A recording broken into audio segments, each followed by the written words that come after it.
You are watching Talking Real with Phil, where we don't pull any punches or sugarcoat the truth. Welcome. Listen. There is a difference between learning from pain and becoming loyal to it. Learning takes the lesson and walks away. Loyalty builds a shrine. Pain is not your identity. It is a visitor. Brutal, yes, but still a visitor. The mind loves drama. It says, what if they come back? What if they never do? What if you are not enough? What if this is the end? Stop. Put your hand on what is real. Your breath is real. This room is real. God's mercy is real. Tomorrow is not real yet. You are allowed to be hurt. You are allowed to be tired. But you are not allowed to let fear become your master. Do not suffer in advance for people who may never leave. Do not mourn a failure that has not happened. Do not bury yourself because your mind drew a grave. Come back. Come back to this breath. Come back to what God placed in your hands now. Pray one prayer. Take one honest step. Not years, not the whole future. One step. When pain arrives, if it arrives, you face it standing. Not broken, not defeated. Standing.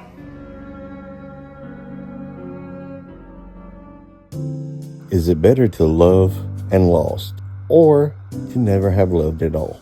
Cliche, yes, but a very good one. Ladies and gentlemen, sir and ma'am, today's video is going to be on pain. If you did not pick up what I was laying down in the intro, there's an awful lot of teachers in life. Pain is a huge umbrella, and when it opens up, these are just subcategories of pain. Losing, failing. If it's not painful for you to lose, then you don't give a shit. And if it's not painful for you to fail, you don't give a shit, in my opinion. Pain is one of the best teachers on this planet. It's painful for me to be embarrassed. It's painful for me to be ashamed. An event takes place in your life. I don't care what it is. In my case, a car accident. Your case could be a marriage falls apart, a death in the family, or maybe a diagnosis, someone close to you. It doesn't matter, but an event takes place, and you have to gauge where you sit in accordance to that event.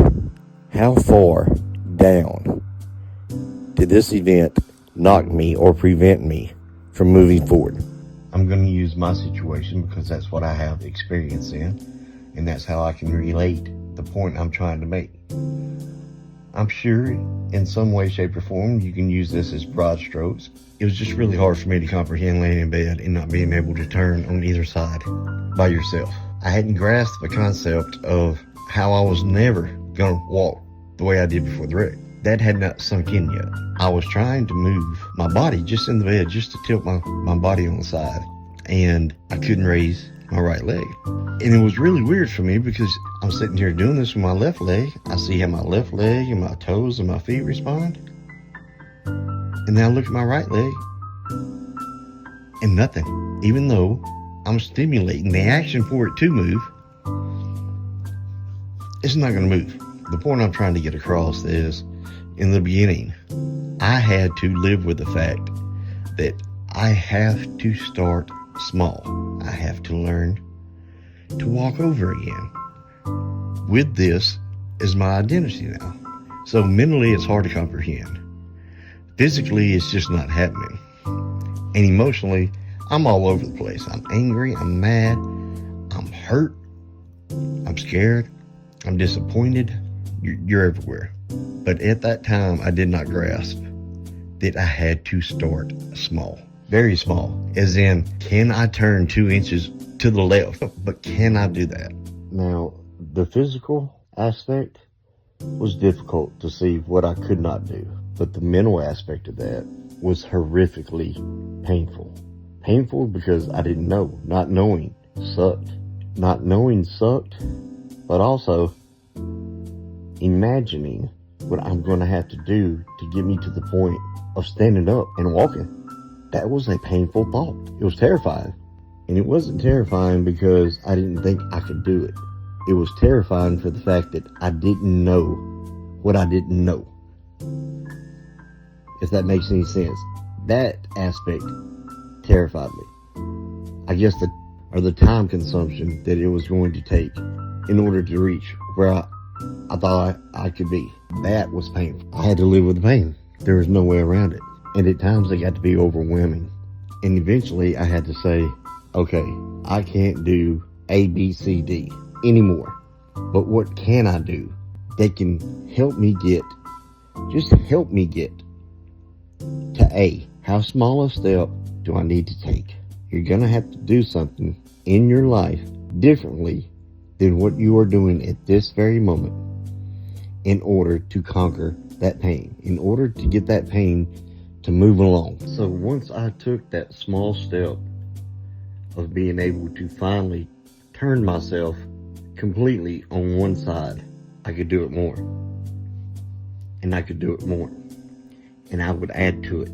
Within a week, I was putting socks on with a little grabbing machine. You set small goals, no matter how small. You set them for what is a small sense of accomplishment. Maybe it's nothing to anybody else on the outside looking in. And that's okay. Because that person don't know how many nights you were in bed and how many hours you put in before you could roll to your side or before you could put that sock on. I'm saying you have to change your way of thinking and you have to start small. Is that going to solve all your problems? No. Is that going to get you to where you need to be? I have no clue. Okay? None. I'm just relating this as it pertains to me and my situation. Just last week, I fell face first on concrete walking into a grocery store because my foot dragged. But I just wanted to do a face dive right in the middle of the parking lot for no reason. Embarrassment? Sure. Did it suck? Yeah, it took a lot of skin off. Especially the face. What do you want me to say? That it's going to work for you? That everything's going to be sunflowers and, roses? Because it's not. But if I had not started small, would I have made it to the point that I fell on my face last week with no assistance? I don't know. I'm just telling you what I had to do to get to this point. Small steps are important to me. I'll give you another example. I could not stand up and put on pants, shorts, underwear, pajamas. Couldn't do it. Could not stand up and do that.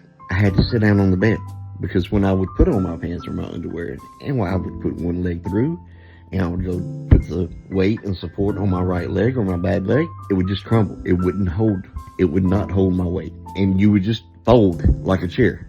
Some of these may be embarrassing, frustrating. It takes time. I am to a point now to where my leg can sustain the weight. This is 4 years after the accident.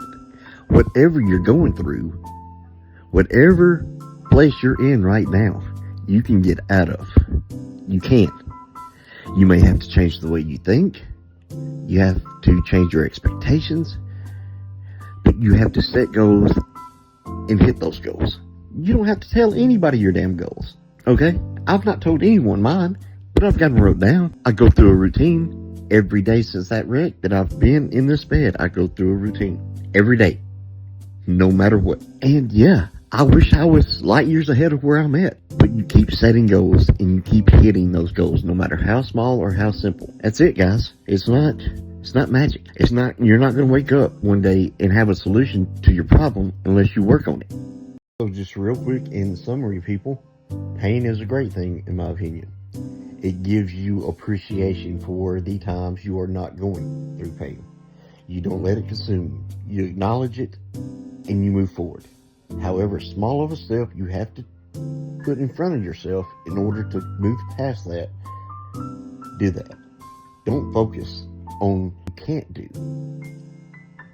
Come back here with me right now. Figure out what you can do and how you can do more of it. And then you add. Painful, yes. but use it. That's all I got, people. I hope I will see you guys next time. I know there's plenty of places you can be, watching other people do other things, but you're here with me, checking this out. I appreciate it. I'll see you next time. The girls know that when a man takes a bath, his wiener floats just a little bit, just a little bit.